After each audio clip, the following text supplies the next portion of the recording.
Géopolis Télévision, dans les profondeurs de l'économie africaine. Tout de suite,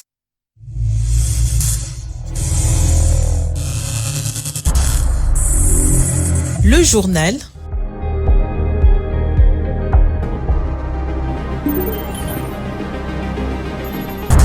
Ce journal vous est présenté par Fonds des promotions de l'industrie. Votre partenaire privilégié pour la réussite de vos projets.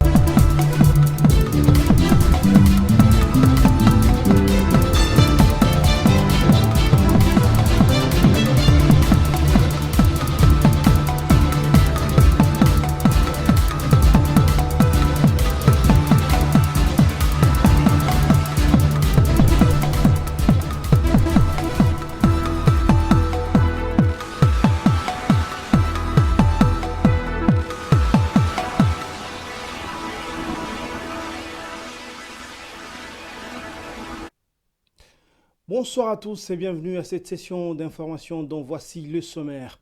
Le président de la République Félix Tshisekedi devant l'Assemblée nationale et le Sénat réunis en congrès pour le discours sur l'état de la nation ce lundi 8 décembre. Ce rendez-vous annuel est particulièrement attendu cette année. À la une également, que contient réellement l'accord économique que la RDC a signé avec les États-Unis d'Amérique? Le vice-premier ministre en charge de l'économie et le gouverneur de la Banque centrale répondront à cette question dans ce journal. À l'international, au Burkina Faso, la hausse des recettes permet un remboursement massif de la dette intérieure. Une occurrence positive même si le défi de remboursement existe toujours. Bienvenue à tous. Le président de la République, Félix Tshisekedi, s'exprime ce lundi devant l'Assemblée nationale et le Sénat réunis en congrès. Les députés et sénateurs ont été convoqués à ce rendez-vous annuel. Le chef de l'État devra présenter l'état de la nation devant les parlementaires, un moment particulièrement attendu cette année où des événements politiques, sécuritaires ou économiques ont fait la une de l'actualité. Didier Ilunga. Comme chaque année, le président de la République, Félix Tshisekedi, prononcera les discours sur l'état de la nation devant les congrès. Lundi 8 décembre, le chef de l'État devra passer au crible tous les événements marquants cette année, secteur par secteur, avant de faire des projections pour l'année à venir. Ce sera un discours particulièrement attendu, tant la RDC a connu plusieurs événements bouleversants, notamment le tournant de la guerre du Rwanda et du M23. L'année qui se referme a vu Goma, Bukavu et certaines villes tomber entre les mains des forces négatives. Face à la force de l'ennemi, les FARDC et les Wazalendo se sont dressés pour empêcher l'avancée des agresseurs. Ces efforts de paix ont été amplifiés par des avancées diplomatiques, avec plusieurs instruments de paix et de développement conclus, dont le dernier à Washington début décembre. Le chef de l'État devrait aborder également le domaine économique où la RDC s'est redressée avec efficacité en ce qui concerne sa souveraineté monétaire et la proposition d'un budget historique de plus de 20 milliards de dollars. Cette montée dans les domaines de finances ouvre plusieurs perspectives heureuses pour l'année 2026, dont des investissements majeurs dans plusieurs secteurs et une coopération accrue avec plusieurs partenaires étatiques et financiers. Notons par ailleurs qu'après son adresse à la nation, Félix Tshisekedi devrait également toujours, la semaine prochaine, tenir une conférence de presse à Kinshasa pour échanger avec la presse congolaise, selon que sa porte-parole, Tina Salama, qui avait fait cette annonce à Washington le 3 décembre dernier. Une information en bref dans ce journal. Dans le domaine politique, l'opposant Jean-Marc Kabound a été victime d'une barbarie ce samedi. L'ancien premier vice-président de l'Assemblée nationale a été blessé à la tête dans le quartier Kanlouka alors qu'il tentait d'organiser une activité politique. Quelques-uns de ses proches, y compris son garde-corps, ont été également touchés. L'on ne connaît pas encore l'origine du projectile qui a atteint l'opposant à la tête. L'activité politique n'a finalement pas eu lieu. La police a dispersé les militants et autres curieux à coups de gaz lacrymogène. Revenons sur ce qui a eu lieu à Washington, justement, où la RDC et les États-Unis d'Amérique ont jeté les bases d'une coopération économique accrue. Des textes ont été signés pour une collaboration sur plusieurs domaines. Je vous propose de suivre à ce sujet le vice-premier ministre, ministre de l'économie, Mukoko Samba, et le gouverneur de la Banque centrale du Congo, André Wameso, sur des détails sur ce deal économique. Ils ont été interrogés par Willy Kalingai. Qu'est-ce qu'il y a dans l'accord de partenariat stratégique avec les États-Unis? Je sais que dans l'opinion, ça a été présenté de manière simpliste comme un troc, comme un deal, matière première contre sécurité. Non, ce n'est pas le cas. J'ai parlé des objectifs à long terme. L'accord dit clairement que oui, il va y avoir un focus sur l'exploration, sur l'extraction, sur la transformation des minéraux critiques, mais on va au-delà de simples minéraux critiques parce que, par exemple, l'accord prévoit que le gouvernement américain et le gouvernement congolais vont travailler de manière étroite pour faire avancer un certain nombre des projets qui sont considérés comme critiques pour qu'on transforme la RDC. C'est-à-dire Inga, Grand Inga. Nous allons travailler de manière coordonnée pour que ce projet avance. L'accord insiste aussi sur le corridor de Lobito. L'accord prévoit également que la RDC dise clairement quels sont les projets de développement considérés par la RDC comme étant des projets stratégiques. Et c'est la première fois de notre histoire commune qui a été créée par d'autres personnes, parce que l'État indépendant du Congo, on a tracé les frontières sans nous. C'est la première fois qu'il y a une nouvelle révolution industrielle qui va arriver et qu'on décide de pouvoir discuter de l'accès de ces matières premières dont on a besoin pour cette révolution industrielle, qu'on discute avec la RDC. C'est un tournant historique et il faut qu'on en prenne la mesure nous-mêmes.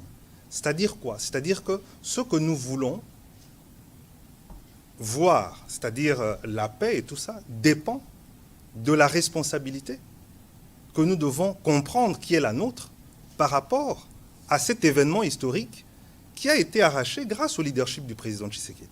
C'est une première historique que pour avoir accès à nos ressources, pour développer une industrie mondiale, faire une révolution industrielle, on vient discuter de ça avec le Congo et qu'on signe des accords avec les Congolais.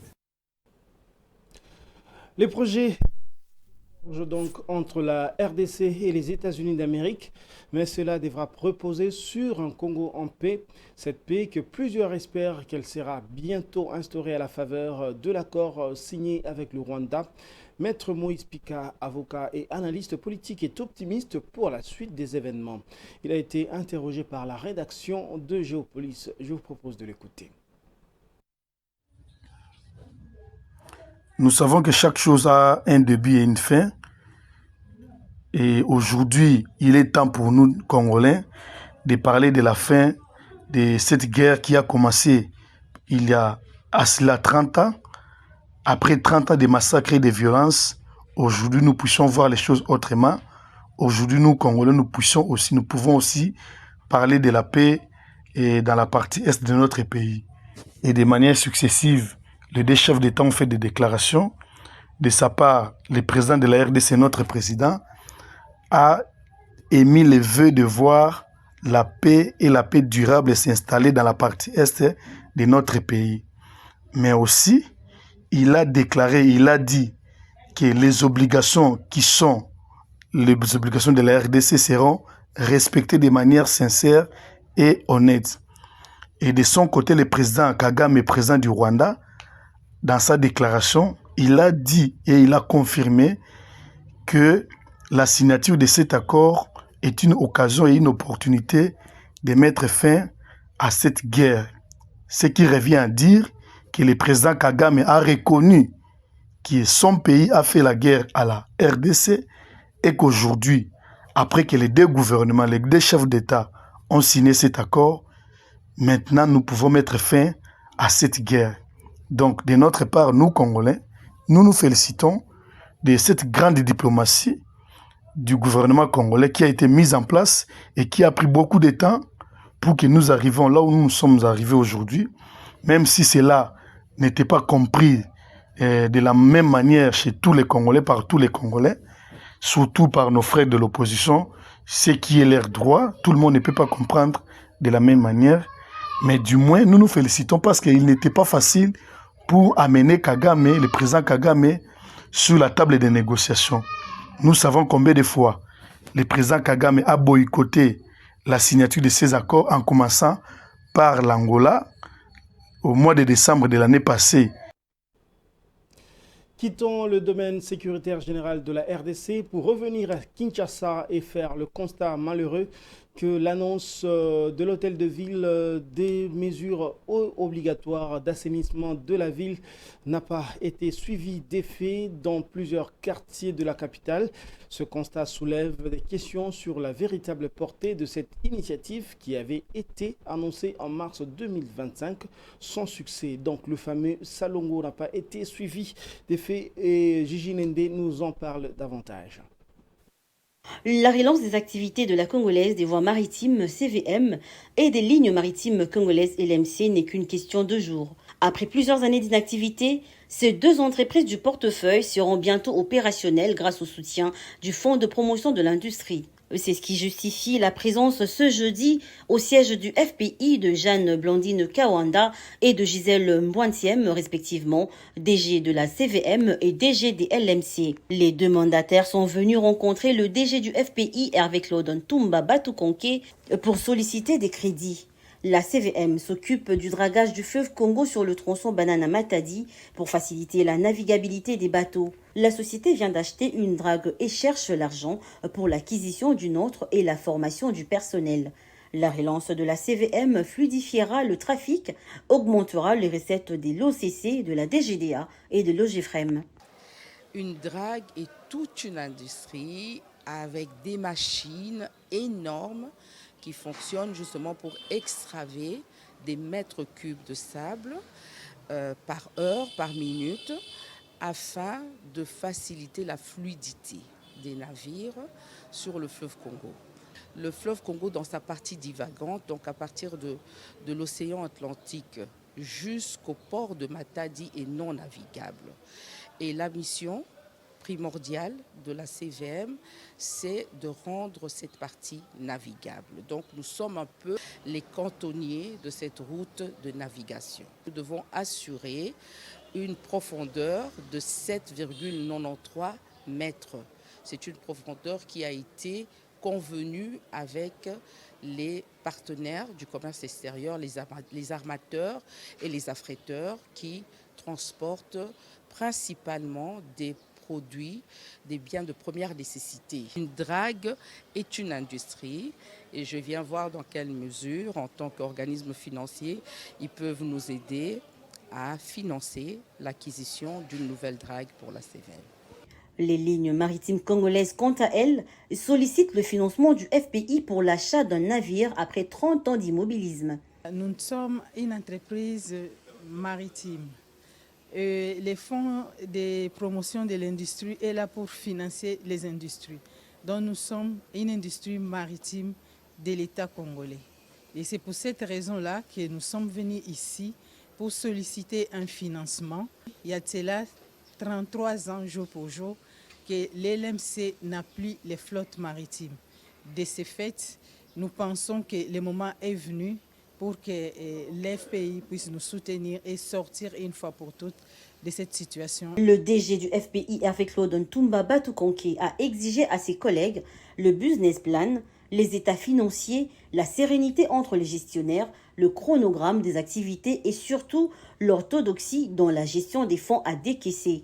Pour éviter les expériences malheureuses des éléphants blancs et du gâchis, le FPI versera directement l'argent aux fournisseurs des équipements après une vérification minutieuse de tous les contours et les détails. Toutes nos excuses pour cette malencontreuse erreur, vous avez bien compris. Il s'agissait donc de la relance des travaux de la ligne maritime congolaise. C'est donc une rencontre avec le Fonds de promotion de l'industrie. Parce qu'on parle de Fonds de promotion de l'industrie, restons-y pour vous faire savoir qu'une délégation de la Banque africaine de développement conduite par Dorsaf Zangar, chef de division industrie, commerce et climat d'investissement, est arrivée à Kinshasa cette semaine. Elle a approché plusieurs responsables des institutions, dont Hervé Claude Ntumba, directeur général du Fonds de promotion de l'industrie. Les deux institutions envisagent le cofinancement des projets et la prise de participation dans les entreprises pour booster l'économie de la RDC. Les secteurs ciblés sont l'agro-industrie, la transformation du bois, l'énergie et les mines. Suivez. Africaine de développement, conduite par Madame Dorsaf Zangar, chef de division industrie, commerce et climat d'investissement, est arrivée à Kinshasa cette semaine. Elle a approché plusieurs responsables des institutions, dont Hervé Claude Ntumba Batukonke, directeur général du Fonds de promotion de l'industrie. Les deux institutions envisagent le cofinancement des projets et la prise de participation dans les entreprises pour booster l'économie de la RDC. Les secteurs ciblés sont l'agro-industrie, la transformation du bois, l'énergie et les mines. Donc on est venu aujourd'hui discuter avec monsieur le directeur général pour comprendre déjà le fonctionnement du fonds, les ressources du fonds et sur quoi il porte exactement. Et donc là, on a pu voir aussi avec lui la possibilité de supporter le fonds sur deux volets importants. Il y a le volet, je dirais, souverain pour abonder notamment le fonds, et il y a le volet non souverain, là où on peut aussi entrer, comme le fait le fonds en fait, pour supporter le secteur privé directement, à travers que ce soit des prêts ou des prises de participation, etc. On voulait dialoguer, il y a les zones économiques spéciales et il y a l'accès au financement à travers le Fonds de promotion de l'industrie. Avant l'arrivée de la délégation de la BAD ce vendredi 5 décembre 2025 au FPI, le Conseil congolais de la batterie, dirigé par Denis Le Couturier, a présenté au DG Batukonke son programme d'action et son projet d'intégrer la RDC dans la chaîne des valeurs mondiales de production des batteries électriques, indispensables à la transition énergétique. La RDC dispose des métaux critiques, elle doit jouer un rôle clé dans l'innovation technologique et non se contenter d'être un simple exportateur des matières premières à l'état brut sans aucune valeur ajoutée. Le DG de la compagnie aérienne Congo Airways, Alexandre Mukendi, et son adjoint ont également rencontré le patron du FPI, actionnaire de Congo Airways, qui, de nos jours, ne dispose d'aucun aéronef. L'entreprise est en difficulté et sollicite un financement auprès de son partenaire pour acquérir un avion afin de relancer ses activités.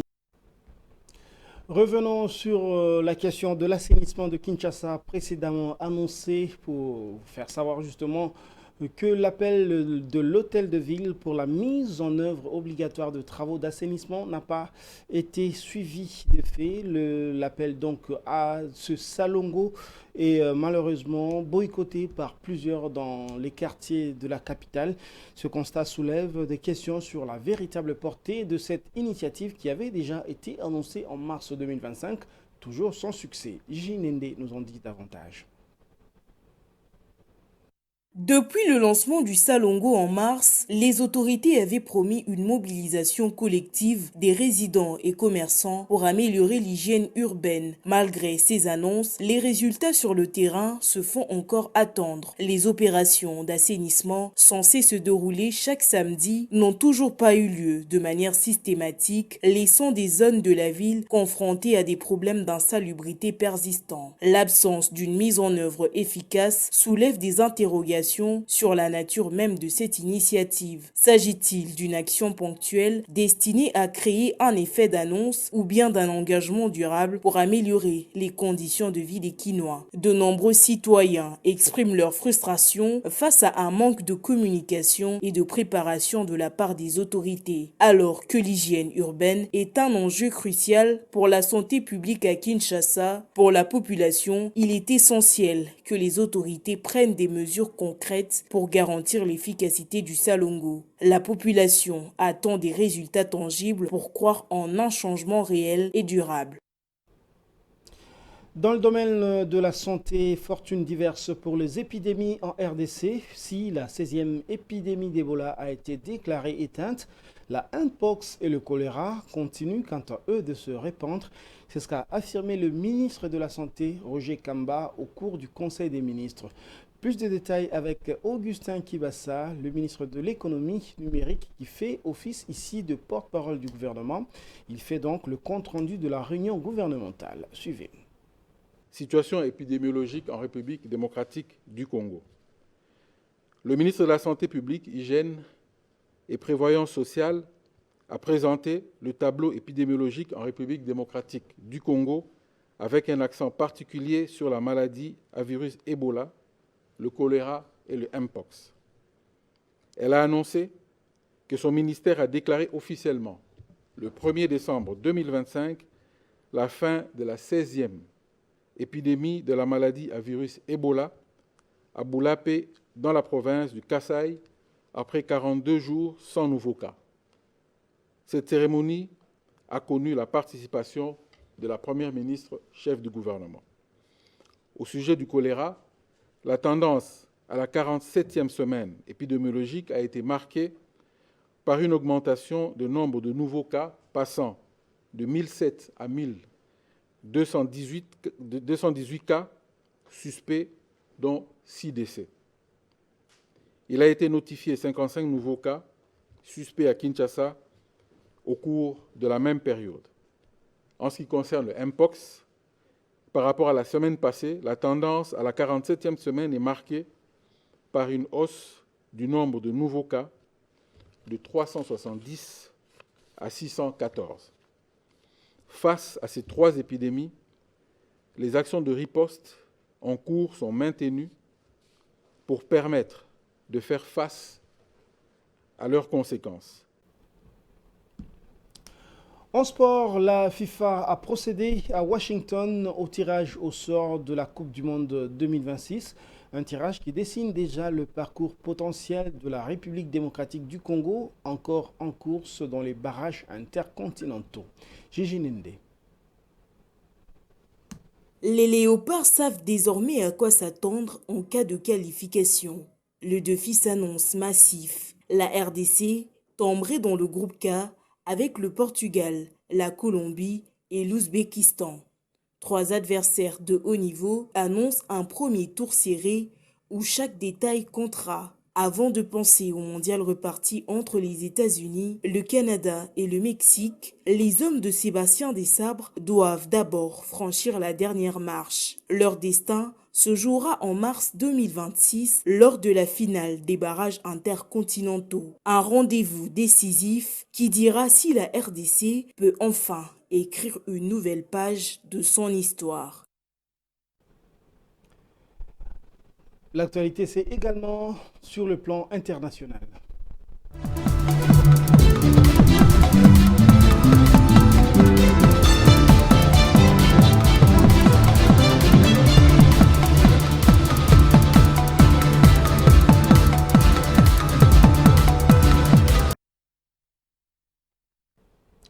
Le Cameroun, un pays exportateur de divers produits dont le bois, ce bois donc qui fait briller le pays à travers une exportation exponentielle, mais une exportation qui se diversifie avec le cacao ou encore le caoutchouc. Daniela Kalela pour plus de détails. La filière bois s'impose une nouvelle fois comme le principal relais des exportations camerounaises en 2024. C'est la deuxième année consécutive que ces deux essences portent à la performance extérieure du pays, confirmant le dynamisme et la compétitivité de la filière sylvicole nationale.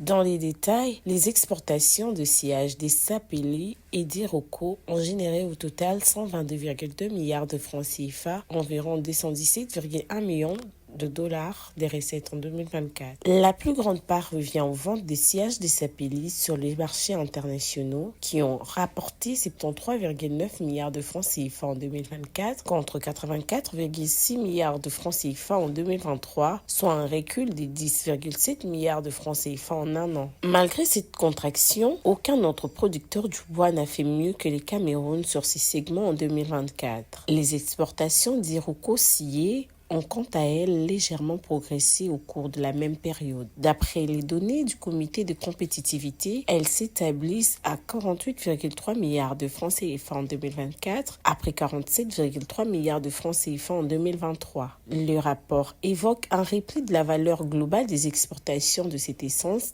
d'environ 1,0 milliard de francs CFA sur un an. Au-delà du bois, les Cameroun s'occupent également de positions notables sur le marché mondial des dérivés du cacao et du caoutchouc naturel, où il se classe dans le top 10 des exportateurs. En 2024, le pays est ainsi le 8e exportateur mondial de caoutchouc et latex, avec des ventes valorisées à 45,3 milliards de francs CFA contre 38,5 milliards de francs CFA en 2023. Sur les segments cacao, le Cameroun est le 7e exportateur mondial de pâte et cacao. Les ventes atteignent 181,5 milliards de francs CFA en 2024, en hausse de 83,3 milliards de francs CFA par rapport aux 97,2 milliards de francs CFA enregistrés en 2023. Les expéditions de beurre de cacao vers le marché international ont, pour leur part, généré 135,1 milliards de francs CFA en 2024, propulsant les pays au 9e rang mondial des exportateurs de ces produits. La valeur de ces ventes progresse ainsi de 79,6 milliards de francs CFA sur un an. Ces évolutions témoignent de la montée en puissance de l'industrie cacaoyère nationale, portée par l'arrivée ces dernières années des nouveaux broyeurs de veuf sur le marché local. Elle renforce la place du cacao et du caoutchouc aux côtés du bois parmi les principaux moteurs des recettes d'exportation du pays. Ce diagnostic met en évidence la contraste entre la bonne tenue des exportations de matières premières, bois, cacao, caoutchouc, et la difficulté persistante à développer une industrie de transformation capable de capter davantage de valeur ajoutée et de renforcer la position du pays sur l'échelle de valeur mondiale. Et puis, je l'avais annoncé en titre, au Burkina Faso, la hausse des recettes intérieures à 2500 milliards de francs CFA, soit 4,44 milliards de dollars en 2025, a soutenu un remboursement important de la dette intérieure du pays à fin novembre 2025. Malgré cet effort, la dette reste en mouvement constant, portée par de nouveaux engagements et par le recours au marché financier régional. Encore une fois, Daniela Kalala. Entre janvier et fin novembre 2025, le gouvernement burkinabé a remboursé près de 1200 milliards de francs CFA, soit 2,13 milliards de dollars des dettes intérieures. Au 30 septembre 2025, l'État a collecté 2500 milliards de francs CFA des ressources intérieures. Ces ressources regroupent les taxes et recettes générées par les administrations publiques. Ils représentent 105% de l'objectif fixé pour l'année. Cela signifie que l'État a collecté 388 milliards de francs CFA de plus qu'à la même période en 2024. Cette progression traduit une nette amélioration du recouvrement des recettes, élément essentiel pour financer les dépenses courantes et réduire les tensions des trésoreries. Cette augmentation des recettes a permis au gouvernement de dégager près de 1200 milliards de francs CFA pour rembourser une partie de la dette intérieure. Cette dette concerne principalement les entreprises locales, les fournisseurs de l'État, les banques et institutions financières du pays. Pour situer l'enjeu, la dette intérieure du Burkina Faso atteignait 4 858,75 milliards de francs CFA à fin mars 2025 contre 4 777,91 milliards de francs CFA à fin décembre 2024, soit une hausse de 1,7% en 3 mois. Selon les données du bulletin statistique numéro 2 de la dette publique 2025, publié par la Direction générale du Trésor burkinabé à fin mars 2025, la dette intérieure était composée à 77,9% des titres publics émis sur le marché financier régional, notamment les bons et obligations du Trésor. Les ministres Nakanabo rappellent que la dette intérieure est un outil permanent d'ajustement budgétaire. Même lorsque des remboursements importants sont réalisés, la dette se réforme dès que l'État prend des nouveaux engagements, notamment pour financer les investissements publics ou encore les dépenses sociales. C'est donc la fin de cette édition, mais avant de la boucler complètement, je vous en rappelle le sommaire. Le président Félix Tshisekedi devant l'Assemblée nationale et le Sénat réunis en congrès pour le discours sur l'état de la nation ce lundi 8 décembre. Ce rendez-vous annuel est particulièrement attendu cette année. Vous l'avez suivi, que contient réellement l'accord économique de la RDC et les États-Unis d'Amérique? Le vice-premier ministre, le ministre de l'économie et le gouverneur de la Banque centrale ont répondu à ces questions. À l'international, le Burkina Faso, les recettes intérieures permettent un remboursement de la dette intérieure. Une occurrence positive, même si le défi de remboursement reste encore permanent. C'est donc la fin de cette édition. Merci de l'avoir suivi et bonne suite de programme sur Géopolis Télévision.